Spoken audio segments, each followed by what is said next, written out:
Yeah, well, thanks for having me on, Adam. I kind of just will start with, it was a very drama-free early national signing period. Tigers got everyone they wanted, no flips, no worries at all. Now you get to this one. Of course, you got Dominic McKinley who's going to sign. Terry Bussey's just the topic. Everyone knows Dominic McKinley's going to sign with the Tigers.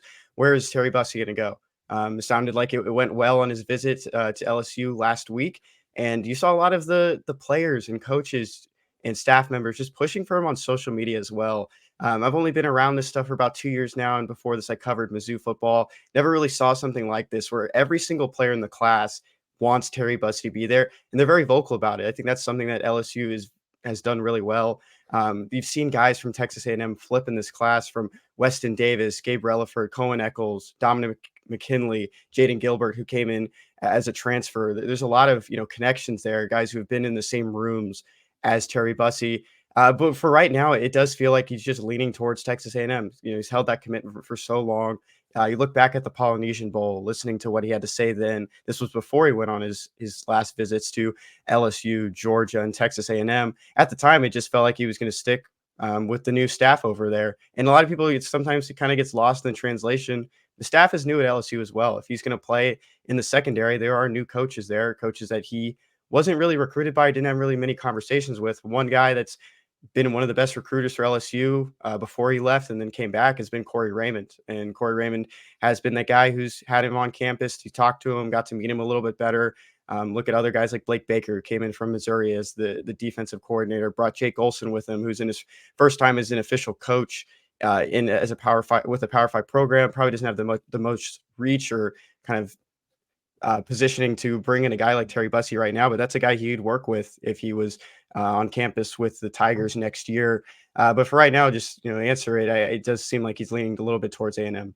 Yeah, I would think the Aggies sort of lead heading into Wednesday, but it wouldn't be the first time there was a surprise on signing day. Let's talk about some guys that look like are locked in or are going to sign. Dominic McKinley, who is one of the most soft-spoken kids I've ever talked to. You have to almost stand like right next to his mouth to hear exactly what he's saying. But then he gets on the field and he turns it up big time. I mean, he was dominant at the Under Armour game, completely took over that practice week. How special is it, and what does it speak to the LSU staff that they could go in and flip him on New Year's Day?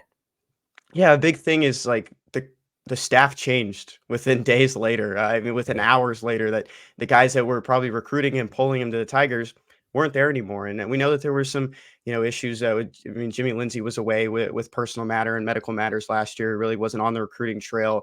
But John Jancic, who actually parted ways with the Tigers this past week, he was a part of recruiting. And at the end of the day, it was like he was committing to the Tigers, not just to the staff members. And that's something you hear a lot of coaches say: commit to the school and not to me.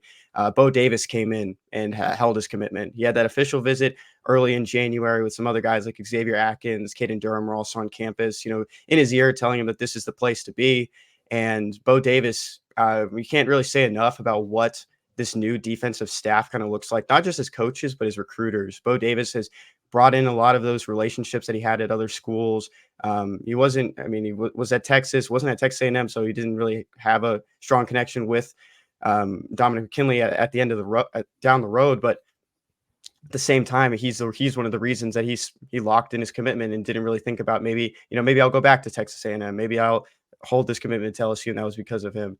It just seems like ever since then, ever since that official visit, you really hadn't to worry about him. I like something I read once. I think it was either you or John Garcia wrote. I mean, he kind of just bulldozed his way into that fifth star, literally and figuratively. The guy was kind of just pushed his way all the way to the top 20 on the Rivals 250, and really just did it all in January. Yeah, sounds like an adjective I would use. So probably something I wrote. I don't think John's capable of using that big of a word.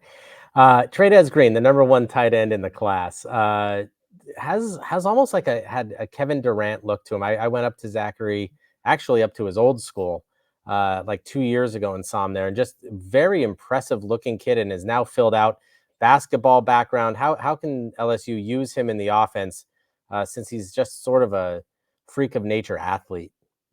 Yeah, we haven't seen, I mean, a guy like make such a quick impact at that position right away, and he just feels like that guy. Didn't get into any All Star events. It looked like he was going to play in the All American Bowl in January. Didn't end up going, but he's just an athlete. Not he's not just a good football player. He's an excellent basketball player. He's ran into some issues though with eligibility in basketball, so I still think he's not playing right Yeah.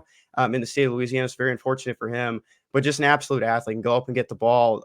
He's just a highlight reel, human highlight reel. Watching a lot of these, um, like you talk about the 6'7" frame, anything that goes up, he's bringing it back down. And I think that's a guy that you're going to see kind of mix in early on, not even have to worry about burning a red shirt because he's going to play in a lot of games this upcoming season. Yeah, and it seems like, lastly, Kenny, that LSU wanted to load up offensive line, defensive line. Did it feel like Brian Kelly was a little frustrated with the play there? Was there a lot of turnover because they loaded up across the board on both lines? Yeah, Brad Davis continues to just get some of the top tackles in the state of Texas, the state of Louisiana. I talked about earlier with Weston Davis, who's a former Texas A&M commit, brings him over. Ori Williams, also from the Texas area. There's just a lot of guys that he's bringing in and just kind of slitting an offensive line for the future. Cohen Eccles, who played some tackle in high school, then some guard. He's going to be a center, and he has big aspirations to start right away. And he had a good All-American Bowl as well. Said he just felt like he was ready for the challenge and against some of the top talents in the nation. There's just a lot to be excited for in the trenches. And it just felt like they took a lot of these recruitments right to the end of the line. Sometimes the Tigers have been known to offer a little bit later. It feels like that with guys like Ahmad Bro, who's a defensive end from the state of Louisiana, who's a Duke commit at one point, got that offer a little bit late into March of 2023. Once that offer hit the table, he was staying home, and that's what they did, kind of lock down the borders, keep some of the big offensive tackles and defensive ends, defensive tackles in the state of Louisiana, and kind of just build that future. That's what I was kind of talking about. It's not. It feels like Brian Kelly's not just getting the best talent evaluators or the best developers as coaches. He's getting the best recruiters. He doesn't want to lose guys to other states. And I mean, you look at the state of Louisiana, there isn't another Power Five program fighting for some of these top recruits, but you got Texas, you have Oklahoma, Arkansas, Alabama, Mississippi right around you. And I think that's one of the big things. He doesn't want to lose guys, and locking down the border seems to be a big thing for him right now. All right, that's Kenny Van Doren with one of the best social media names, at Vandalorian. A very solid name there, Kenny. Thanks for joining us. Thank you, Adam.